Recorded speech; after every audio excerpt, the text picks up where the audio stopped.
విశాఖ మద్దిలపాలెం డిపోలో రవాణా శాఖ మంత్రి రాంప్రసాద్ రెడ్డి రిషికొండ ఐటీ హిల్స్కు 2 నూతన బస్ సర్వీసులను ప్రారంభించారు.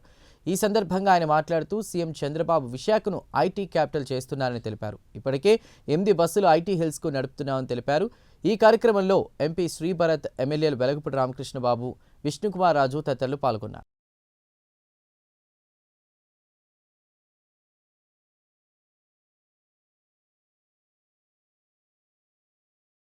మాట్లాడవలసిందిగా కోరుతున్నాను.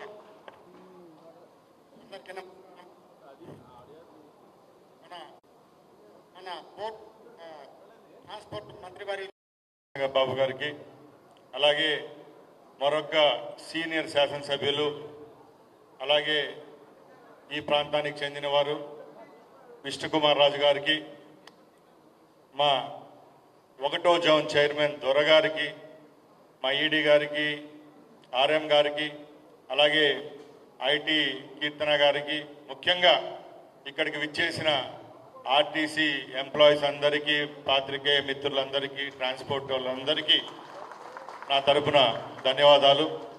చాలా సంతోషంగా ఉంది. ఆంధ్ర రాష్ట్రం విడిపోయిన తర్వాత వైజాగ్ను ఐటీ క్యాపిటల్గా చేసుకునే విధంగా ఈరోజు మన గౌరవ ముఖ్యమంత్రి చంద్రబాబు నాయుడు గారు, అలాగే మన ఐటీ శాఖ మంత్రి వర్యులు నారా లోకేష్ గారి ఆధ్వర్యంలో ఎన్నో పెట్టుబడులు వైజాగ్ వైపు వస్తున్నాయి. ఈరోజు కూటమి ప్రభుత్వం ఏర్పాటైంది.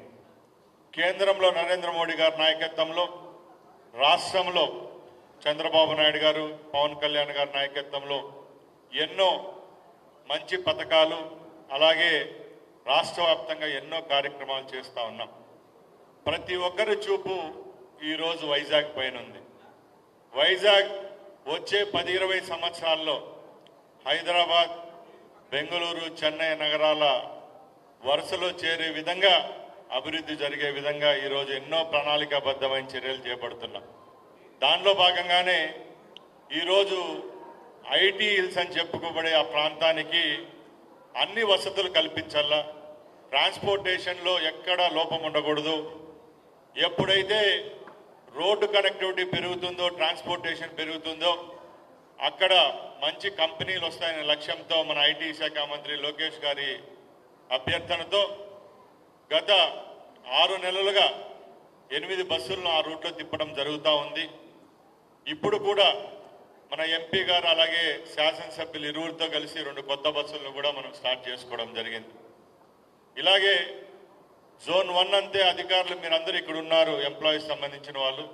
రాష్ట్ర వ్యాప్తంగా ఎక్కువ శ్రీశక్తి పథకానికి సహకరించిన ఎంప్లాయీస్ ఎక్కడైనా ఉన్నారంటే అది జోన్ 1లోనే ఉన్నారు. ఎందుకంటే వైజాగ్ పట్టణంలో కానీ చుట్టుపక్కలుండే విజయనగరం అన్ని డిపోల్లో శ్రీశక్తి పథకం గొప్పగా అమలవుతా ఉంది. ఇంత సక్సెస్ కావడానికి కారణం మీరేనని సభాముఖంగా తెలియజేసుకుంటున్నా. ఈరోజు ఏపీఎస్ఆర్టీసీని గాడిలో పెట్టే విధంగా మన ప్రభుత్వం వచ్చిన 18 నెలల నుంచి పనిచేస్తున్నాం. గత 5 సంవత్సరాల్లో ఏపీఎస్ఆర్టీసీకి సంబంధించి నత్తనడక నడిచిన ఎన్నో కార్యక్రమాలను మన ప్రభుత్వం ఏర్పాటైన తర్వాత ఈరోజు లైవ్లోకి తీసుకొని రావడం జరిగింది. దాంట్లో భాగంగానే ప్రమోషన్లకు సంబంధించి ఇక్కడ చాలామంది ఎంప్లాయీస్ ఉన్నారు. ఎన్నో రోజుల నుంచి వేచి చూశారు, ఈ ఫైలు దస్తా మీద సంతకం పెడతారా పెట్టలేరా అని. అలాంటి వారి యొక్క ఆశలు నెరవేర్చే విధంగా మన ప్రభుత్వం వచ్చిన తర్వాత సుమారు 6500 మందికి ప్రమోషన్లు ఇచ్చిన ఘనత ఈ ప్రభుత్వానికే దక్కుతుందని సగర్వంగా మీ అందరికీ తెలియజేసుకుంటున్నా. అలాగే నైట్ అవుట్ అలవెన్స్ల విషయంలో ఎక్కడా రాజీ పడలేదు. మనం ఎవరైతే కార్మికులు రాత్రిపూట కష్టపడుతున్నారో, ఆర్టీసీని మంచిగా ముందుకు తీసుకొని పోతున్నారో వాళ్ళ విషయంలో మనం ఇప్పటికే నిర్ణయం తీసుకున్నాం.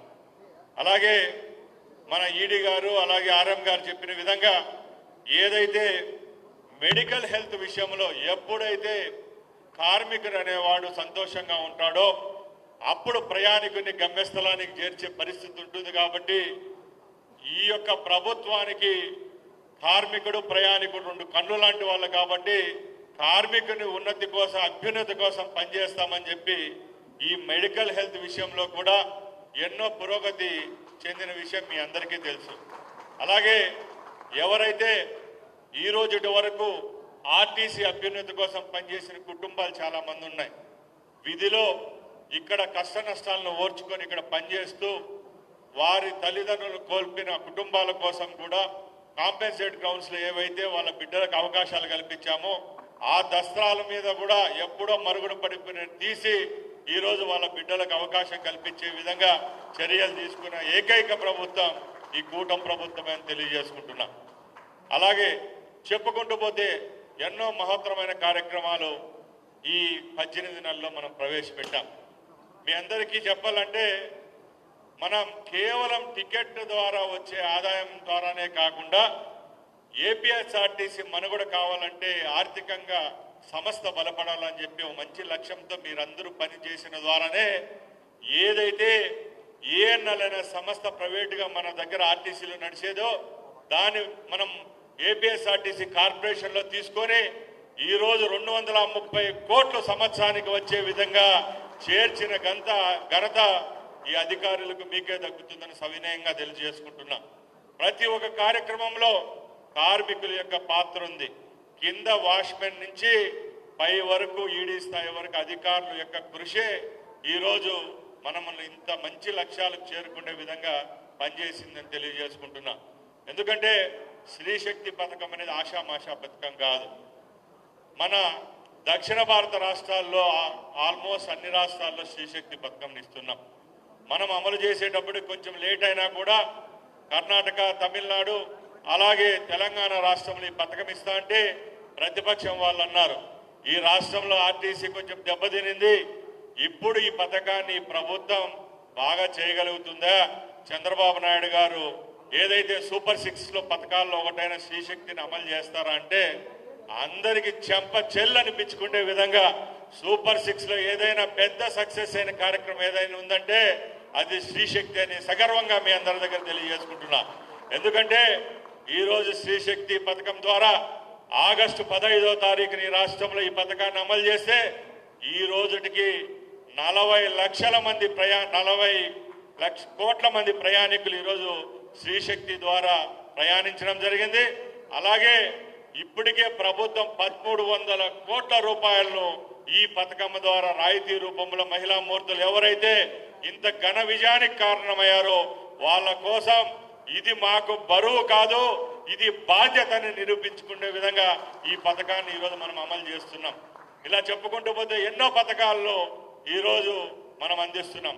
ముఖ్యంగా ఈరోజు ఏపీఎస్ఆర్టీసీకి సంబంధించిన ఈ మీటింగ్ కాబట్టి మా సహచర సీనియర్ శాసనసభ్యులు ఇరువురు ఉన్నారు కాబట్టి నేను వారి ముందర ఒకటే చెప్తున్నాను.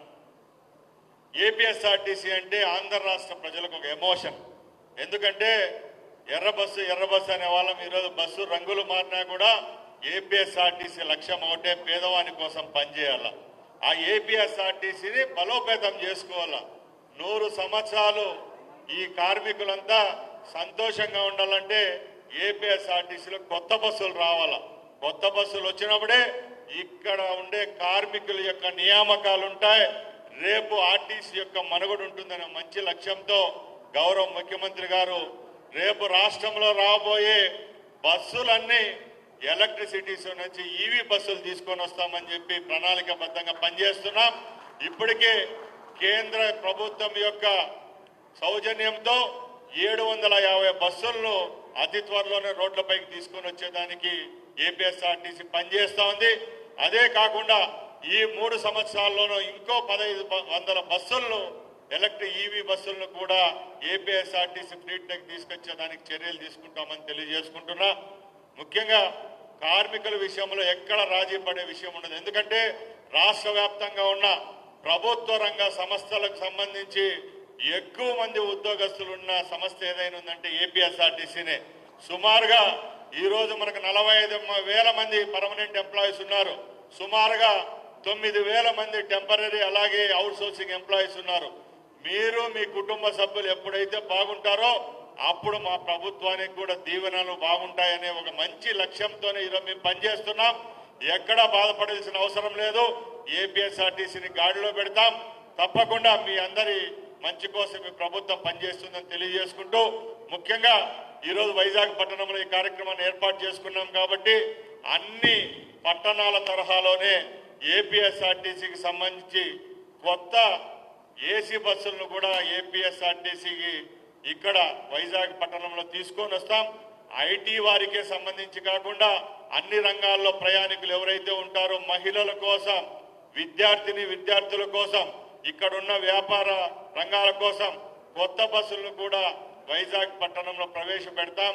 రేపు భోగాపురం ఎయిర్పోర్టు రెడీ అయిన తర్వాత కూడా భోగాపురం నుంచి వైజాగ్ పట్టణం వరకు నూతన బస్సులను కూడా ప్రవేశపెడతామని సభాముఖంగా మీ అందరికీ తెలియజేసుకుంటూ, ఈ అవకాశం ఇచ్చిన పెద్దలు, అలాగే ముఖ్యంగా ఆర్టీసీ ఎంప్లాయీస్కు, పాత్రికేయ మిత్రులకు, మా సహచర సీనియర్